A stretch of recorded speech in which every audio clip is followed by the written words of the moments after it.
Hello everyone. Today we are going to study about dioxygen. Chemically इसे कैसे लिखा जाता है? O2 इस तरीके से.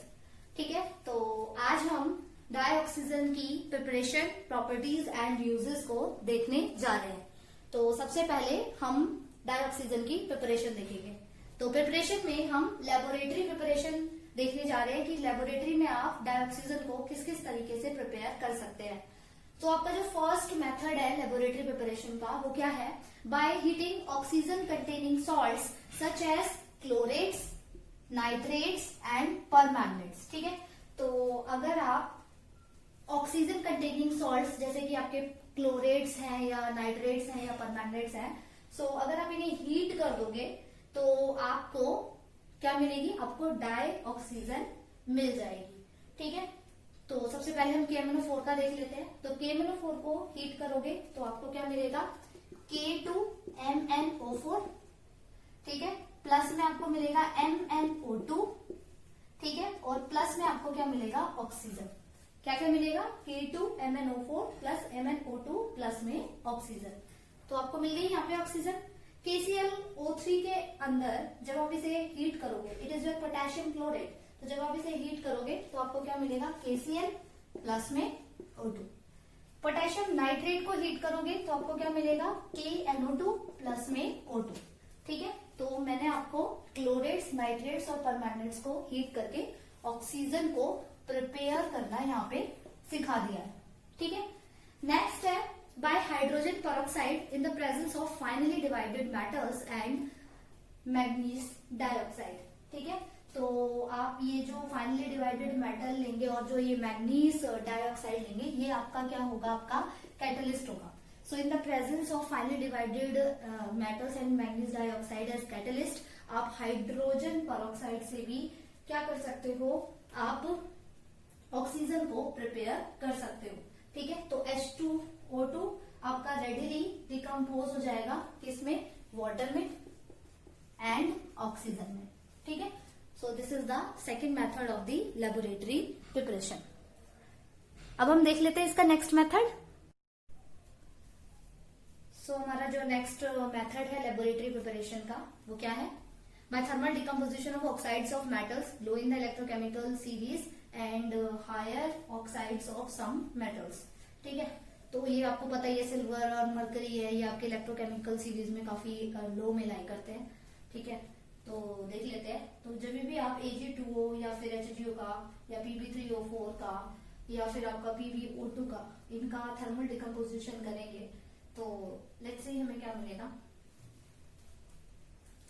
Ag2O का थर्मल डिकम्पोजिशन करोगे तो मिलेगा क्या? Ag प्लस में ऑक्सीजन. HGO का करोगे Hg मिलेगा प्लस ऑक्सीजन मिलेगी.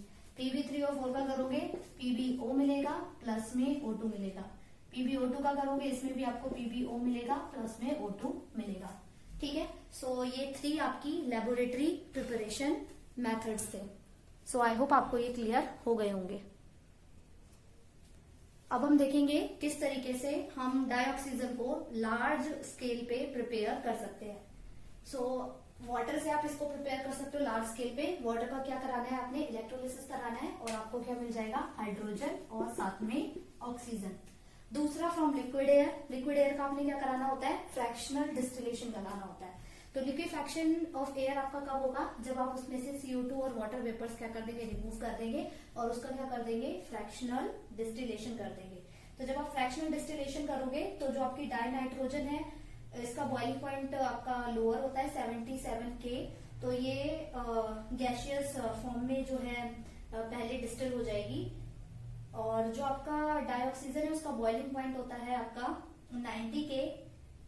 वो आपको उसके बाद मिल जाएगी. ठीक है, तो आपको नाइट्रोजन मिल जाएगी पहले क्योंकि इसका बॉइलिंग पॉइंट कम होता है, 77 केल्विन होता है. और उसके बाद आपको ऑक्सीजन मिल जाएगी जिसका बॉइलिंग पॉइंट क्या होता है? 90 केल्विन होता है. ठीक है, so this is how you can do the large scale production of the dioxygen. Okay, I hope आपको ये क्लियर हो गया होगा. Now we will study the physical properties of the dioxygen. It is a colorless and odorless gas. इसकी first physical property है. Second physical property क्या है, it is slightly soluble in water. ये स्लाइटली सोल्यूबल है, तो क्योंकि water में oxygen आपकी स्लाइटली सोल्यूबल है, तो एक्वेटिक और मैरिन लाइफ के लिए, एक्वेटिक और मैरिन लाइफ को सस्टेन कराने के लिए ये सफिशिएंट है, ठीक है। और थर्ड फिजिकल प्रॉपर्टी है, इट लिक्विफाइज एट 90 केल्विन। आप इसको 90 केल्विन पे लिक्विफाई कर सकते हो और 55 केल्विन पे इसे फ्रीज कर सकते हो। इसके 3 स्टेबल आइसोटॉप्स है जो मैंने यहाँ पे शो कर रखे हैं आपको, और ये पैरामैग्नेटिक इन नेचर होता है due to the presence of unpaired electron, ठीक है। तो ये आपकी फिजिकल प्रॉपर्टीज थी ऑक्सीजन की। Now we will see the chemical properties of dioxygen. तो सबसे पहले हम देखने जा रहे हैं रिएक्शन विद मेटल्स। तो कैल्शियम ऑक्सीजन के साथ कंबाइन करता है तो कैल्शियम ऑक्साइड फॉर्म करता है, एल्यूमिनियम ऑक्सीजन के साथ कंबाइन करता है तो एल्यूमिनियम ऑक्साइड फॉर्म करता है, सोडियम ऑक्सीजन के साथ कंबाइन करेगा तो सोडियम ऑक्साइड फॉर्म करेगा। लेकिन अगर आप इस ऑक्सीजन को एक्सेस में ले लेंगे तो आपका जो सोडियम है वो क्या फॉर्म करता है, परऑक्साइड फॉर्म करता है, ठीक है। बात कर लेते हैं अब इसकी रिएक्शन की with non metals. Non metals के साथ अगर आपका ये रिएक्ट करेगा तो क्या फॉर्म करेगा, P4 अगर ऑक्सीजन के साथ रिएक्ट करेगा तो फॉर्म करेगा P4O10 फॉस्फोरस पेंटॉक्साइड।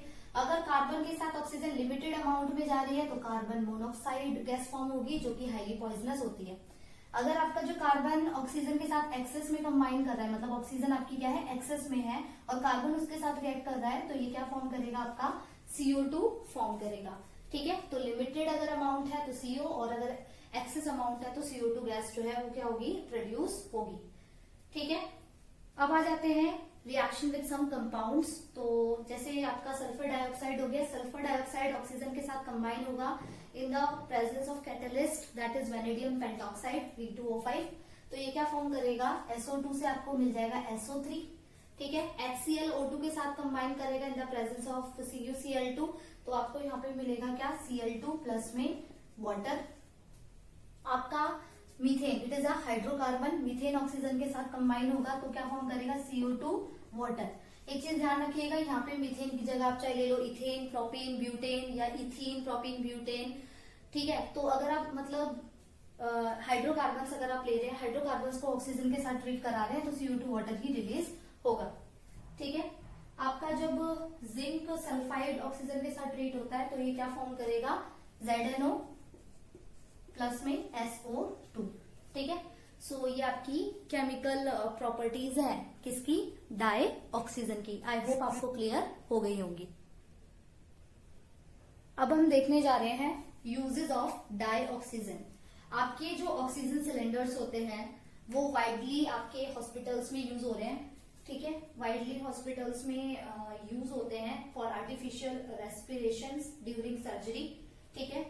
और आर्टिफिशियल सिलेंडर्स आपके हाई अल्टीट्यूड फ्लाइंग में भी यूज होता है और माउंटेनियरिंग में भी यूज होता है, ठीक है। तो oxygen cylinders are widely used in hospitals, high altitude flying and mountaineering. क्यों यूज होता है, mainly for providing artificial respiration, ठीक है। नेक्स्ट आपका है सेकेंड यूज इसका, oxygen is used in oxy acetylene welding. Oxygen आपकी ऑक्सी एसिटिलीन वेल्डिंग की तरह यूज की जाती है in the manufacturing of many metals, ठीक है।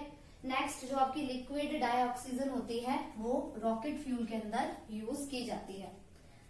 नेक्स्ट इसका यूज है, it is used in the metallurgical processes, ठीक है। मेटलर्जिकल प्रोसेसेस आपको पता ही है, the various processes which are required to extract the metal from its ore, उसी को मेटलर्जिकल प्रोसेसेस बोलते हैं।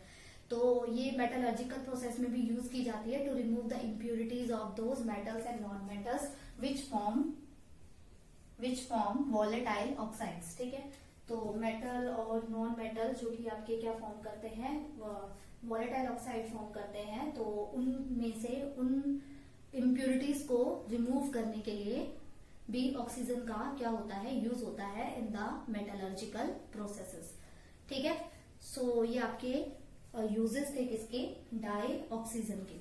सो आज हम लोगों ने क्या क्या पढ़ा, आज हम लोगों ने प्रिपरेशन ऑफ डाई ऑक्सीजन देखी, फिजिकल और केमिकल प्रॉपर्टीज पढ़ी, फिर हमने यूजेस ऑफ डाई ऑक्सीजन को पढ़ा, ठीक है, आई होप आपको ये अच्छे से क्लियर हो गया होगा। Thank you class.